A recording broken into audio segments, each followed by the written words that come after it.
शांततेसाठी जगातील अनेक राष्ट्रांची फाळणी आणि मोडतोड करण्यात येत आहे असेही आंबेडकर म्हणाले. म्हणजे की तुम्ही तुमच्या हितासाठी, की तुमचं जे हित आहे, तुमचं जे उत्पन्नावरचा सोर्स आहे तो तुमचा वाढविण्यासाठी, तुमचा मान सन्मान वाढविण्यासाठी तुम्ही या राष्ट्राची अनेक तुकडे पाडण्याचे काय करतात, प्रयत्न करतात.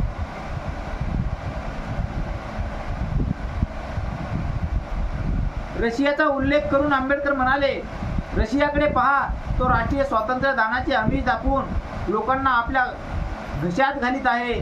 मला जे काही कळले त्यावरून तुम्हास मी सांगतो की रशियाने स्वातंत्र्य केलेल्या देशात गुलामगिरी येते. म्हणजे त्या रशिया देशामध्ये काय आहे, गुलामी आहे. त्या ठिकाणी राज्य पद्धती, राजवट पद्धती आहे आणि त्या राजवट पद्धतीमध्ये तुम्हाला स्वातंत्र्य नाही. तुम्हाला परकीय दर्जाचं जीवन जगावं लागतं, परराष्ट्रीय अध्यक्षांचं जीवन जगावं लागतं आणि त्या देशामध्ये मग काय आहे, गुलामी आहे. आणि तुम्ही जर त्या रशियाच्या मतानुसार जर वागत असाल तर तुमच्या देशात सुद्धा काय राहील, गुलामीच कायम राहणार आहे. त्यापासून स्वातंत्र्य येत नाही.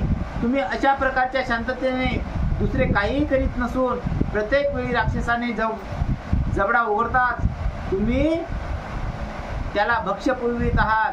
म्हणून भारतीयांनी एक प्रश्न लक्षात ठेवला पाहिजे आणि त्याकडे दुर्लक्ष करून चालणार नाही. तो प्रश्न म्हणजे रशिया स्वतः हिंदुस्थानवर उलटणार नाही. कशावरून?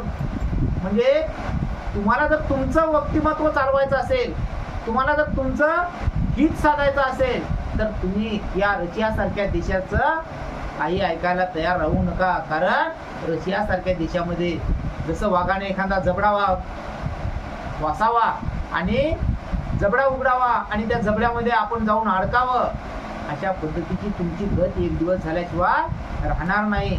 म्हणून तुम्ही काय केलं पाहिजे, स्वबुद्धीने वागलं पाहिजे, स्वतःच्या हिमतीनं तुम्ही कार्य केले पाहिजे.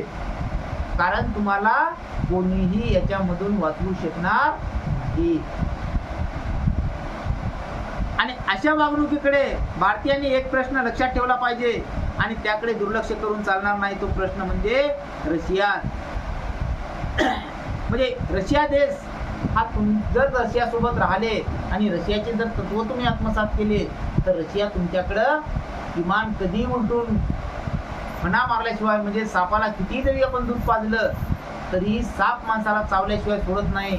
तसं तुम्ही रशियाला कितीही रशियाचे जर तुम्ही गुणधर्म घेण्याचा प्रयत्न केला तरी मात्र एक दिवस तरी पण रशिया तुमच्याकडे पाठ फिरवल्याशिवाय राहणार नाही. म्हणून त्याकडे तुम्ही दुर्लक्ष करून चालणार नाही. साम्यवादी लोकशाही ही एकत्र नांदू शकतील ही विचारसरणी आंबेडकरांच्या मताप्रमाणे अगदी चुकीची होती. म्हणजे बघा, बाबासाहेब आंबेडकरांनी काय म्हणलं होतं की साम्यवादी लोकशाही म्हणजे माणसाच्या मनामधला जो काही वाद आहे, विवाद आहे. आणि बाबासाहेब आंबेडकरांनी कोणतं तत्व सांगितलं आहे, लोकशाहीचं तत्व सांगितलं आहे. आणि लोकशाहीचे तत्व म्हणजे लोकांसाठी केलेलं राज्य चालवणे, हे लोकशाहीचं तत्व आहे. आणि साम्यवादामध्ये मात्र सामाजिकरित्या झालेले वाद हे साम्यवादाचे तत्व आहे. म्हणजे आपसात भांडणं लावणे, आपसातनी तंटे तयार करणे, म्हणजे अशा पद्धतीनं हा साम्यवाद आणि लोकशाही यामध्ये काय आहे, एक दुहोळ आहे. साम्यवादाचे तत्व एका बाजूने चालत आहेत आणि लोकशाहीचे तत्व एका बाजूने चालत आहे. म्हणजे ते परस्पर काय आहे, विरोधी आहे असं बाबासाहेब आंबेडकरांनी सांगितलेलं आहे.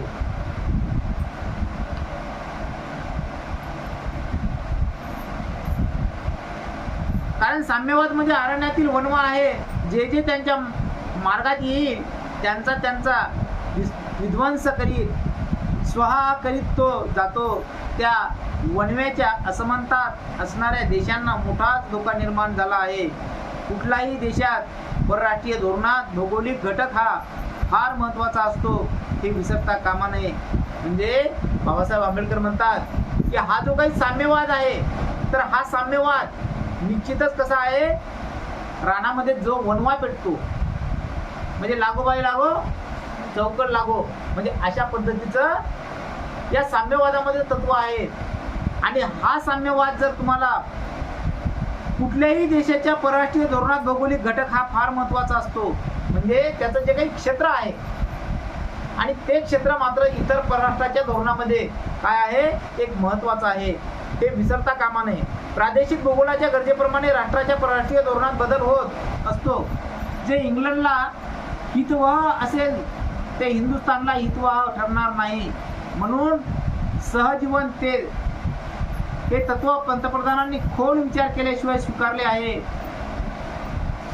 असे मला वाटते. म्हणजे बाबासाहेब आंबेडकर म्हणतात की या इंग्लंडला हितावह असलेले हिंदुस्थानला हितावह ठरणार नाही. म्हणजे या रशियाचे जे काही तत्व आहेत तर हे तत्व इंग्लंडच्या लोकांच्या हिताचे राहणार नाही आणि इंग्लंडच्या हिताचे राहणार नसल्यामुळं आपल्या सुद्धा हिताचे ते नाही. आपल्याला स्वातंत्र्य कोणाकडून मिळालं होतं? इंग्रज सरकारपासून मिळालं. म्हणजे आपले संबंध कोणासोबत होते? इंग्रजासोबत होते.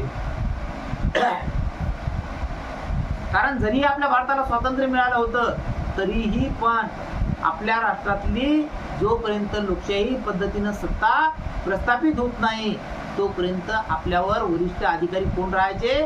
ते इंग्रज लोकच राहायचे. कारण तुमच्या देशाला आम्ही स्वातंत्र्य बहाल केलं, परंतु तुम्हाला जी सत्ता चालवायची आहे ती सत्ता चालवण्यासाठी तुमच्याजवळ काय नाही आहे? बळ नाही आहे. असं ती इंग्लंडची मंडळी या काँग्रेसच्या मंडळीला म्हणते.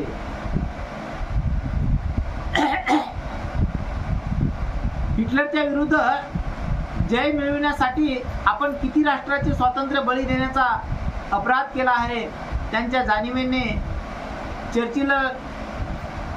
चर्चिललाही कसा पश्चाताप होत आहे याची सभागृहाला आंबेडकरांनी आठवण दिली. अमेरिकन संस्थांचे संघराज्य आणि ब्रिटन यांनी त्यांचे स्वातंत्र्य परत मिळवून देणे हे त्यांचे कर्तव्य आहे. परंतु या दोघांपैकी एकाही राष्ट्रात ते महान कार्य हाती घेण्याचे त्राण उरलेले नाही असे त्यांनी आपले मत व्यक्त केले. रशिया आणि चीन यांनी आणखी आक्रमण करून जगातील इतर स्वतंत्र राष्ट्रे व्यापू नयेत म्हणून सिटो संघटना त्यांना प्रतिबंध करीत आहे.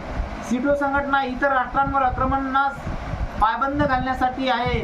नेहरूने अमेरिकन संस्थांचे संघराज्य यांच्यातील काही बेबनावामुळे आणि सिटोला आपण मिळालो तर रशिया काय म्हणेल या भीतीमुळे नेहरूंचा सिटोला विरोध निर्माण झाला आहे असे वाटते.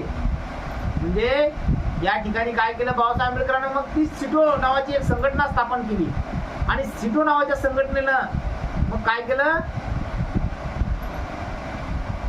या राष्ट्रावर मग आक्रमण करण्याचा प्रयत्न केला आणि आक्रमण करण्यासाठी पायबंद घालण्यासाठी मग त्या नेहरूनं काय केलं?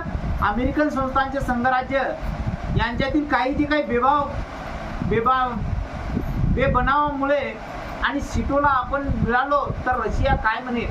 म्हणजे आपण जर या सिटोच्या सोबत राहिलं, बाबासाहेबांनी निर्माण केलेली जी काही संघटना होती त्या संघटनेच्या सोबत जर राहिलो आपण तर मग काय होईल? तर हा रशिया देश आपल्यावर काय होईल? भडकावं. नेहरूंचा सिटोला विरोध निर्माण झाला असे वाटते. भारताला एका बाजूने पाकिस्तान व दुसरी मुसलमान राष्ट्रे यांनी गराडा घातला आहे. आपल्या पंतप्रधानांनी चीनला आपली सरहद्द भारताच्या सरहद्दीला भिडविण्यास खरोखरी सहाय्य केले आहे. या सर्व गोष्टींचा विचार केला असता मला असे वाटते की हिंदुस्थानवर आक्रमणाचा आताच जरी नसला तरी ज्या लोकांना दुसऱ्या लोकांवर आक्रमण करण्याची गोड जळली आहे त्यांच्याकडून आक्रमण होण्याचा धोका निर्माण झाला आहे असे वाटले नाही तर तो शुद्ध विचार होईल. म्हणजे बाबासाहेब आंबेडकर काय म्हणतात की जी काही भारताची सरहद्द आहे, मग या पंतप्रधानानं काय केलं? चीनला आणि सरहद्द भारताच्या सरहद्दीला भिडविण्यास खरोखरी सहाय्य केले. मग आपल्या पंतप्रधानानं काय केलं? मग चीन देश ताब्यात घ्यायचं ठरवलं.